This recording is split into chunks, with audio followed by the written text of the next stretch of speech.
Ces dernières semaines, Vladimir Poutine a multiplié les références au Reich d'Hitler. В результате страна оказалась не готова к тому, чтобы в полную силу встретить нашествие нацистской Германии. Des références qui, vues de l'Occident, ont pu sembler un peu anachroniques. Mais alors, pourquoi Poutine parle-t-il tout le temps des nazis ? Pour comprendre, il faut remonter à 1945. À l'Est, l'URSS et sa puissante armée rouge délivrent l'Europe du nazisme. Cette victoire, Poutine, qui arrive au pouvoir en 1999, va décider de s'en servir. Toute son idéologie est ancrée dans la victoire dans la Seconde Guerre mondiale. La victoire sur les nazis, la victoire sur le plus grand mal du XXe siècle par l'armée soviétique qui, de ce fait, est porteur du plus grand bien. Pour Vladimir Poutine, qui affirme que le démantèlement de l'URSS survenu en 1991 est la pire catastrophe géopolitique du XXe siècle, ce culte de la Seconde Guerre mondiale s'accompagne d'une réhabilitation de la puissance soviétique, notamment par le biais de l'armée. En Russie, le jour de la victoire contre les nazis est commémoré par d'importants défilés militaires, où sont arborés des symboles soviétiques.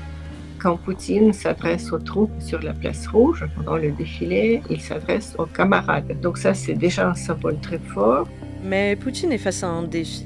Pour fonder ce culte de la Seconde Guerre mondiale, il doit réécrire l'histoire, et notamment le rôle de Staline. Il est impossible d'être à la fois le grand vainqueur de la Seconde Guerre mondiale, le grand chef militaire de son peuple, et un bourreau de ce même peuple. Pendant la guerre, à vrai dire, c'était une boucherie effroyable. Les Soviétiques allaient contre les Allemands comme la chair à canon. La ratio militaire tuée entre l'Allemagne nazie et l'Union soviétique était de 1 à 4. Et donc, si vous prenez cette version vraie de l'histoire, vous ne pouvez pas faire les louanges à Staline.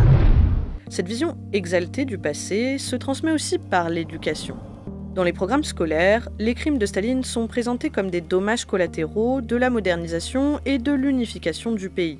Monsieur Medinsky était à l'époque ministre de la Culture et il a dit une phrase qui explique pratiquement tout. Il a dit « Nous avons besoin d'une histoire dont nos enfants peuvent être fiers ». En clair, il faut magnifier les victoires et gommer les échecs.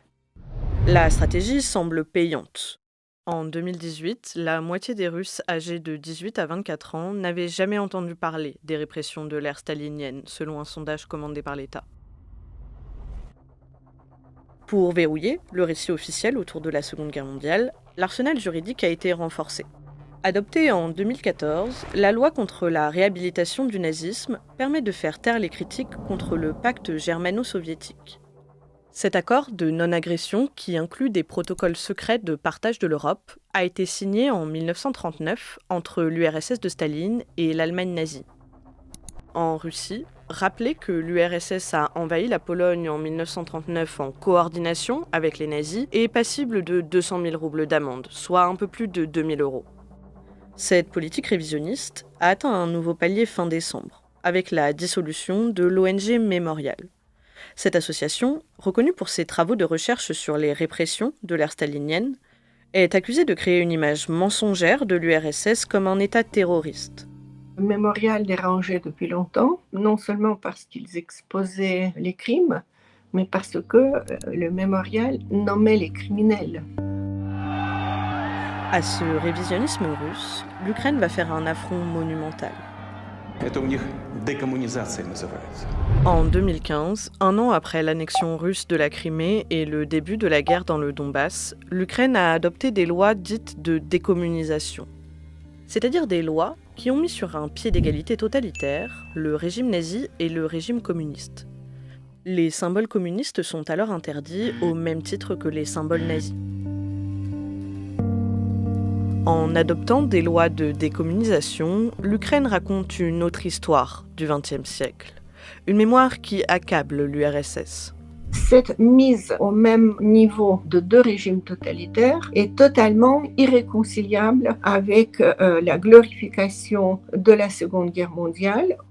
Si le régime soviétique est aussi condamnable que le régime nazi, difficile en effet de le glorifier comme libérateur de l'Europe en 1945. Ensuite, ces lois entrent en contradiction avec le récit russe sur le nationalisme ukrainien. Le discours officiel russe ne reconnaît pas l'identité nationale ukrainienne, puisqu'il est dit que ce peuple, en tant que peuple, n'existe pas, que c'est juste une branche du grand peuple russe. En Russie, le nationalisme ukrainien est dépeint à l'aune de ses heures les plus sombres. Pour comprendre, il faut là aussi remonter le fil du temps. Le sentiment national ukrainien existait déjà à la fin du XIXe siècle. Et une Ukraine indépendante a brièvement vu le jour à la fin des années 1910, avant de retomber dans le giron soviétique. Dans les années 1930, le refus de la collectivisation des terres en Ukraine entraîne la vengeance de Moscou, qui organise une famine. C'est l'Holodomor. Environ 4 millions de personnes meurent de faim, et cette injustice alimente encore le sentiment national ukrainien. Mais Vladimir Poutine préfère insister sur ce qu'il s'est passé après. La collaboration des nationalistes ukrainiens avec les nazis pendant la Seconde Guerre mondiale. C'était le cas des soviétiques, mais c'est aussi le cas de Poutine. Pour eux, le nationalisme ukrainien, c'est aussi une sorte d'émanation du nazisme. En 1941, certaines figures du nationalisme ukrainien, encore célébrées aujourd'hui, ont accueilli les nazis en libérateurs du joug soviétique. Les principales formations nationalistes ont participé à des massacres de masse contre les minorités polonaises et juives. Ce narratif d'une Ukraine gangrénée par le nazisme, Poutine le réactivait déjà en 2014.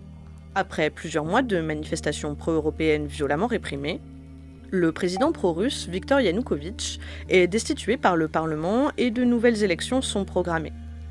Pour Moscou, il ne s'agit pas d'une révolution démocratique, mais d'un coup d'État.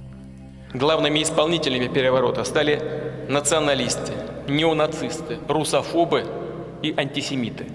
Le mot nazi ne veut pas dire grand-chose, sauf que c'est le mal et c'est l'ennemi de la Russie. 8 ans plus tard, Vladimir Poutine justifie l'invasion de l'Ukraine par la nécessité de dénazifier le pays et accuse Kiev de génocide. И для этого мы будем стремиться к демилитаризации и денацификации Украины. Ее цель – защита людей, которые на протяжении 8 лет подвергаются издевательствам, геноциду со стороны киевского режима. Poutine fait donc un parallèle entre son opération militaire spéciale et la guerre contre le nazisme d'Hitler. Они, конечно же, полезут и в Крым. Причем так же, как и на Донбасс, с войной. С тем, чтобы убивать, как убивали беззащитных людей, карателей из банд украинских националистов, пособников Гитлера во время Великой Отечественной войны. Dans cette logique de révisionnisme historique, il va jusqu'à justifier l'invasion de l'Ukraine par la volonté de ne pas répéter l'erreur du pacte de non-agression germano-soviétique de 1939. Но колоссальной ценой. Попытка ублажить агрессоров в преддверии Великой Отечественной войны оказалась ошибкой, которая дорого стоила нашему народу. В первые же месяцы боевых действий мы потеряли огромные стратегически важные территории и миллионы людей. Второй раз мы такой ошибки не допустим. Mais alors ce discours qui place l'Ukraine en position d'agresseur nazi correspond-il à la réalité ? Prenons d'abord les accusations de génocide. Selon la définition juridique internationale de 1948, un génocide désigne des crimes commis dans l'intention de détruire, en tout ou en partie, un groupe national, ethnique, racial ou religieux. On estime que la guerre qui dure dans le Donbass depuis 2014 a fait 13 000 morts, dont environ 3 000 civils. Des associations comme Amnesty International ont pointé que les deux camps s'en prenaient aux civils. Une analyse confirmée en 2020 par la Cour pénale internationale. Dans ces conditions, difficile de parler d'un génocide perpétré par Kiev. Ensuite, l'Ukraine, dont le président Zelensky est juif, est-elle gangrénée par le nazisme, comme le prétendent les médias russes ? Le drapeau nazi flotte au-dessus des tranchées ukrainiennes dans le Donbass. À titre d'exemple, l'extrême droite a récolté environ 2% des voix aux dernières élections. Pour étayer son discours sur l'Ukraine nazie, Vladimir Poutine extrapole le poids des bataillons d'extrême droite. L'un d'eux est particulièrement mis en avant par le camp pro-russe, le bataillon Azov.